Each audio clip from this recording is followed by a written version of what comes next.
ഇല്ല മറ്റേ ഇത് കൊടുക്കാം. ഇനിയിപ്പോൾ മരുന്ന് അടിക്കണോ അടിക്കണ്ടേ കൊണ്ട് ഞാൻ എന്തിനാ അടിക്കുന്നത്? എന്തെങ്കിലും കേട് കണ്ടാലേ അടിക്കണ്ടേ. വളരെ കമ്മി ചാൻസ് ഉള്ളു ചരിയാൻ. അപ്പോൾ ഈ വട്ടപ്പാത്തി എടുത്ത് വാഴ വെച്ച് ഈ 60 ദിവസം കൊണ്ട് ഇത്രയും ഗ്രോത്തായിട്ടൊക്കെ വരണമെങ്കിൽ അതിന് വേണ്ട പോഷകാഹാരങ്ങളൊക്കെ കറക്റ്റായിട്ട് കിട്ടിയാൽ മാത്രമല്ലേ നടക്കുള്ളൂ. പിന്നെ ഈ വട്ടപ്പാത്തിയിൽ ചുറ്റും നമ്മുടെ കുറ്റിപ്പയർ കുത്തിയിട്ടുണ്ട്. ആ കുറ്റിപ്പയർ ഇപ്പോൾ ഓണത്തിന് മുൻപും വലിക്കാറാവും. ഓണത്തിനും വലിച്ച് എന്തെങ്കിലും ചില്ലറ കാശ് കിട്ടുന്നുള്ള വിചാരത്തിലാണ്. ഏതെങ്കിലും ഒരു കൂലി കൊടുക്കാനെങ്കിലും സാധിക്കും എന്നുള്ളതാണ്. പയറൊക്കെ നിറയെ പൂത്തിട്ടുണ്ട്, നല്ലോണം ആയിക്കൊണ്ടിരിക്കുന്നു, വാഴയായിക്കൊണ്ടിരിക്കുന്നു. അപ്പുറത്ത് ഞാലിപ്പൂനാണ് മൊത്തം. ആ ക്യാമറ സെറ്റ് ചെയ്തിട്ടുണ്ട് ഇവിടെ. പിന്നെ രാത്രി വന്ന് സോലാർ വേലിയിടുന്നുണ്ട്, സോലാർ ഫിറ്റ് ചെയ്തിട്ടുണ്ട്. അപ്പോൾ ഇത് വന്നിട്ട് വരും ദിവസങ്ങളിൽ ഇതിൻ്റെ ഓരോരോ പരീക്ഷണങ്ങൾ നടത്താനുള്ള തീരുമാനത്തിലാണ്. മനസ്സിലായില്ലേ?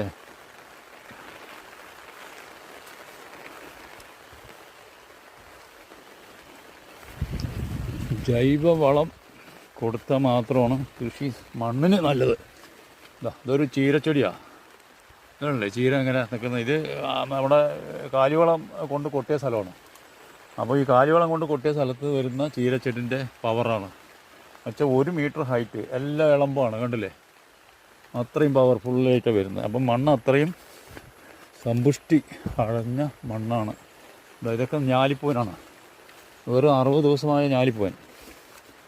ഇതെല്ലാം വന്നിട്ട് 60 ദിവസമായ ഞാലിപ്പൂനാണ്. ഇതൊക്കെ ഏകദേശം ഹൈറ്റ് 8 അടി 10 അടിയോളം ഹൈറ്റായി എടുത്ത് 2 മാസം കൊണ്ട്. മുക്കോണ രീതിയിലാണ് വെച്ചിരിക്കുന്നത് എല്ലാം. 3 എണ്ണം വെച്ചാൽ 2 എണ്ണം പഴിക്കും, 1 പോയിട്ടുണ്ടാവും. പലതിലും 3 എണ്ണം വന്നിട്ടുണ്ട്. പിന്നെ ഇതിൻ്റെ കുട്ടി മക്കൾ പെട്ടെന്ന് ഉണ്ടാവും. അപ്പോൾ അതിനെയൊക്കെ വെട്ടിക്കളഞ്ഞ് ആ 3 എണ്ണം മാത്രമേ നിർത്തുള്ളൂ.